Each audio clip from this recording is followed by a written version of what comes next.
nagbigay ako ng time para sa interview, para sa mga picture-picture, pero bigyan naman ako ng oras para mapagtrabaho. Nakikiusap lang, baka naman pwede magtrabaho muna ako, hindi na ako mapagtrabaho eh. Diba? Diba sabi ko may time naman para sa interview ng vlogging, sa picture-picture. Bigyan nyo man akong time para makakilos ako sa tindahan ko kasi mas priority sa akin yung tindahan ko. Paano ko yan ma-handle? Kung dyan na lang ako nakarap sa camera nyo. Tama po ba? Tama. Hindi ko naman asikaso. Hindi ko alam kung may nangungupit na. Hindi ko alam kung wala niya, nangungupit. Kasi every time na pupunta ako dyan, wala, nandiyan na lang kayo. Gusto nyo, nakarap na lang ako sa camera nyo. Pag hindi ka na magbigyan, galit kayo, sasabihin nyo masamang ugali.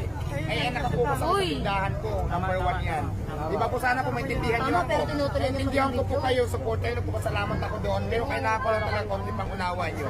Yung effort yun na gusto tayo magpapicture. Pero kasi nga, sa camera na lang ako haharap, sa inyo na lang, wala na akong magagawa. Paano na yung tindahan ko? Sige nga.